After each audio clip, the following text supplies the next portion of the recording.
Hey everybody, it's Rob from Flailthroughs. This is Gundam Battle Operation 2, and this is our second guest video from Nexo Hunter, this time in the Penelope. That, of course, is our second 5-star unit. It is a 700 raid with a bunch of fun weapons, a different flight skill than the Gundam, and a transformed mode it can use while in flight mode. Sadly, whereas with the Gundam, thruster capacity actually affects the flight mode since it can stay in the air until it runs out of boost. I don't think there's anything you can do to extend the flight mode on the Penelope. Does seem, though, like since Nexo got knocked out of the air earlier, though, I think the countdown to using it again was a little bit shorter.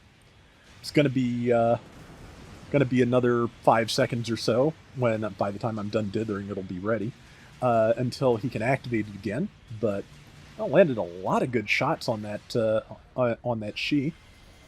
But yeah, so just kind of interesting to see how they do behave differently. Okay, I landed a lot of good missiles on that Unicorn.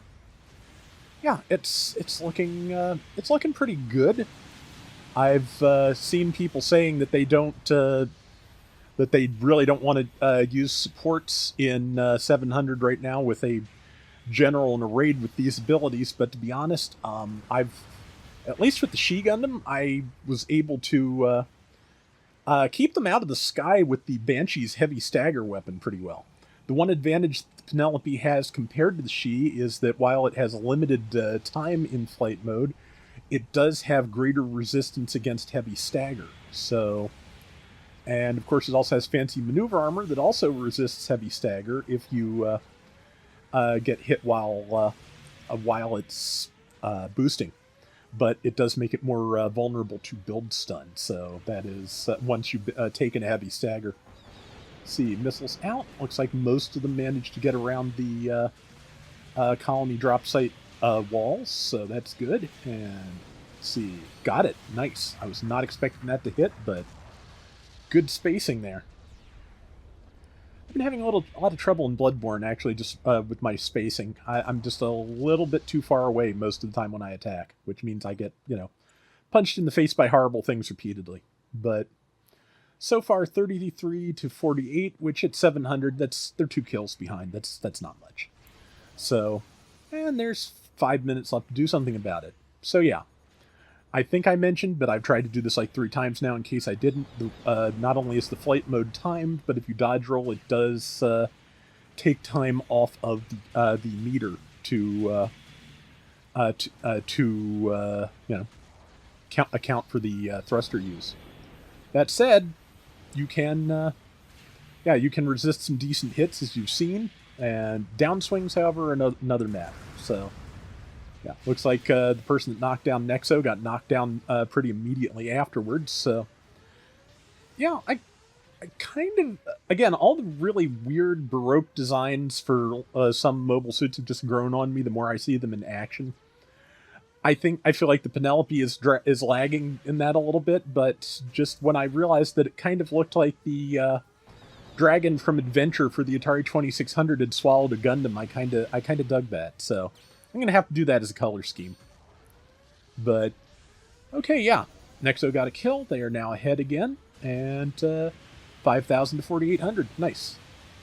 Good downswing. Dropped the enemy. Got some good hits on them before they could react. So it's it was always fun to hit people in the air after they got knocked down. I still remember that one clip where I think it was Nurse Gundam landed a gun cannon kick on something as it was falling off a bridge. But this is going to be like aerial combo city. That said, I don't think that's a bad thing. It's something new, and even though specifically Minovsky flight systems, I don't think feature into any other mobile suits for a decent amount of time in the timeline. I kind of feel like these abilities may not be things that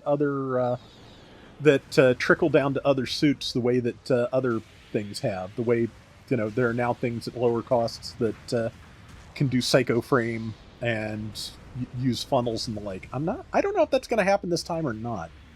There's, we may get similar skills from other suits in the future. Who knows? But I'll be interested to see how they handle that.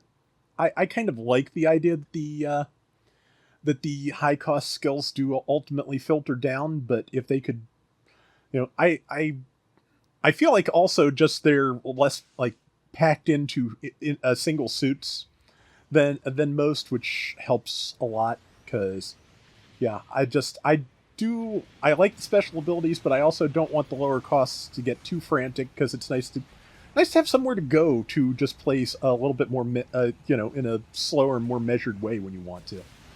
So of course there's still the very low costs for that. I'm still advocating for rehabilitating the lowest costs and adding things from like Gundam the Origin and the like, just to have low cost places where people can practice the basics of the game. Because I think that's the biggest but the biggest difference between the people who've been playing forever and the people who have gotten to the game more recently, is that we had years of fairly good downswing there. Somehow it resisted, but it's a Penelope. It activated auxiliary power. But yeah, just I feel like the game has definitely gotten more elaborate and faster, especially at higher costs. And I feel like having time to and there's Nexo's auxiliary power. Having time to do that and then work up to the faster and more and fancier stuff just is helpful. And yeah, as you can see, Nexo held out from a lot of hits there, but the second the auxiliary power wore off, that was it, because that like super high defense just leaves. I wonder exactly how much it is. I'm kind of curious about that, honestly.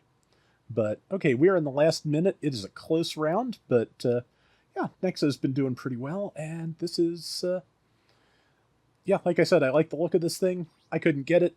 I'm just happy I got my Zeta 3A, but I will just trust in the randomness, or maybe in like 2030 it'll hit the recycle ticket store or something. That's overstating it. It'd probably be more like 2027. But okay, good. Okay, they bounced in midair and stayed flying. That's kind of great. I love that.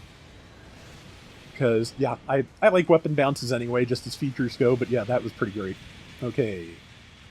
Yeah, auxiliary power strikes again. Yeah, that really is going to have an effect, especially as you can see, just the last second rush that is typical of close matches can really be can really make a difference.